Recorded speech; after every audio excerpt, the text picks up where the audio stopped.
Arratsaldeon.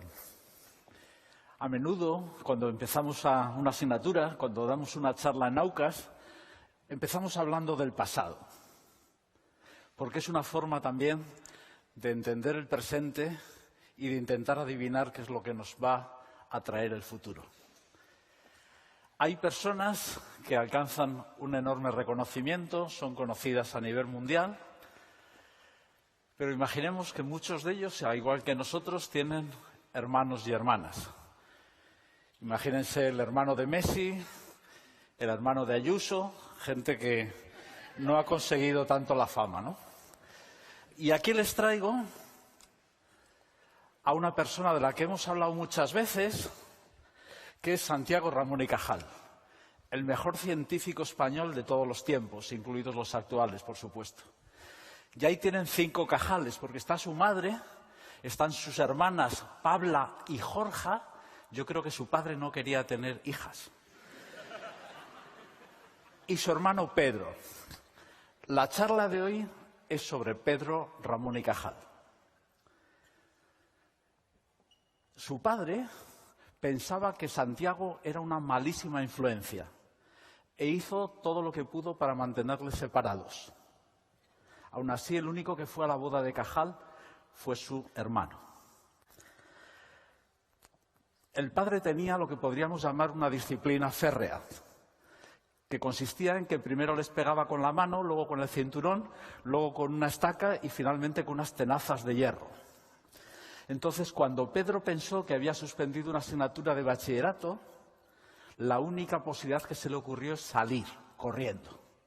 Atravesó los Pirineos a pie, llegó hasta Burdeos, 400 kilómetros de caminata, y se metió de polizón en un barco velero, un bergantín llamado La Queen.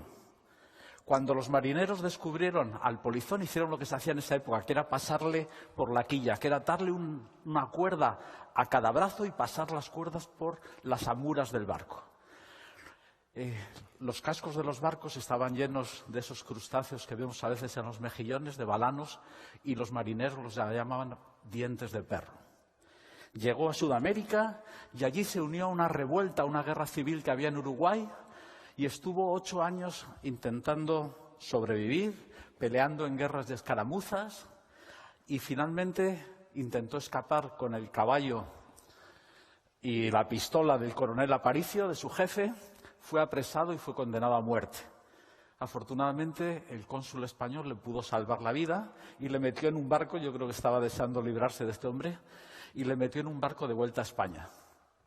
Él había hecho una promesa, que si conseguía volver a ver las Torres del Pilar, se echaría a rezar. El problema es que llegaba en tren cuando lo vio y lo que hizo fue saltar en marcha. Se puso a rezar y poco después el tren descarriló y todos los que iban en su vagón murieron, por lo cual le quedó una gran devoción a la Pilarica, ¿no? Cuando volvió a casa, su padre le dijo: ¿dónde lo hemos dejado? Tienes que estudiar medicina.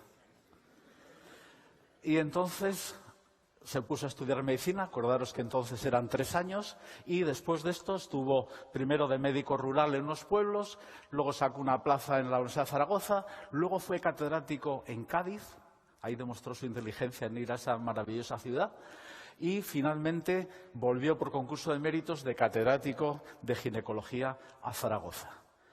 Pedro Ramón y Cajal fue un gran investigador. Aquí veis su aspecto cuando consiguió esa cátedra, y él decía esto, que no tenía pretensiones, que lo único que quería era disfrutar contemplando el tejido nervioso. Y se centró en lo que llamaba vertebrados inferiores, peces, anfibios y reptiles. Publicó, yo creo para la época debe ser de los, no como su hermano por supuesto, pero de los grandes investigadores de su época, con un alto número de publicaciones, y destacan sus trabajos sobre distintos temas, como veis ahí. Pero realmente, él lo que fue uno de los colaboradores de Santiago. Él decía que había vivido una época maravillosa de la medicina, y yo creo que a veces se nos escapa. Como sabéis, la esperanza de vida, aunque hemos tenido un retroceso con la COVID, es superior a los 83 años en España. Permitidme presumir que la provincia con mayor esperanza de vida es Salamanca. Y fijaros que hace no tanto, en 1900, la esperanza de vida en España eran 34,7 años. Esto es lo que hemos conseguido gracias a la ciencia en el siglo XX. Y hemos conseguido que una serie de enfermedades desaparecieran para siempre. Los de mi generación, quizá os acordéis que el telediario hablaba de diarreas estivales en verano. Pero no eran diarreas estivales, era cólera. Lo que pasa es que ya teníamos mucho turista y no podíamos decirles lo que realmente pasaba en este país. Y fijaros, la difteria, sabéis que hace unos pocos años murió un niño de difteria, que era el primero que fallecía en 40 años. Yo me quito el sombrero ante el pediatra que pudo reconocer y decir, es difteria. La polio, los últimos fueron 2 niños gitanillos en el 82, no hace tanto. Y Pedro Ramón se dedicó a esto, a decir, a contarle a su hermano lo que iba encontrando, a completar sus resultados, a reforzar lo que el propio Santiago encontraba o a decirle no vas por buen camino. Y hoy quiero reivindicar al investigador modesto, al que nadie conoce, al que ha ido sumando, poniendo ladrillos en este gran edificio que construimos. Este es uno de sus preciosos dibujos, donde también explica los circuitos, como hacía también su hermano Santiago. Le interesaron otros temas, a Santiago también. Era una época que había mucho interés. Santiago tuvo una médium alojada en casa hasta que vio que todo era charlatanería, falsedades, cuentos y la echó a patadas. Y en su homenaje, bueno, después de jubilarse a los 70 años, Pedro Ramón siguió ejerciendo de médico hasta los 95. Y en el homenaje que se le realizó con motivo de sus 96 años, dijo que había conseguido grandes honores: ser español, ser aragonés, ser médico y ser hermano de Santiago. Aquí le veis, pues, de abuelo y rodeado de parte de sus nietos. En este país no hemos conseguido hacer un museo a Cajal. Pero en un pequeño pueblo, en Ayerbe, donde los Ramón y Cajal fueron niños, sí que han sabido homenajearle. Entre los gigantones o gigantes hay 2, que uno se llama Santiaguet y el otro Perico, y que recuerdan a Santiago y Pedro, los hermanos Ramón y Cajal, para decirles a todos estos niños que veis aquí que ellos eran como ellos, que eran niños que jugaban en las calles de Ayerbe y que hicieron un trabajo que merece mucho la pena. Mi penúltima diapositiva es esta, y es recordaros que ningún investigador, ni siquiera Santiago Ramón y Cajal, que tenemos esa imagen de solo ahí en la cocina de su casa trabajando, ninguno trabaja solo. Todos tienen colaboradores, como fue Pedro, proveedores, asistentes, colegas con los que charlas, que ayudan a mejorar la investigación. Todo es el fruto de un sistema educativo. Mi agradecimiento a los profesores de primaria y a los profesores de secundaria, porque ellos son los primeros que forman investigadores en este y en cualquier país.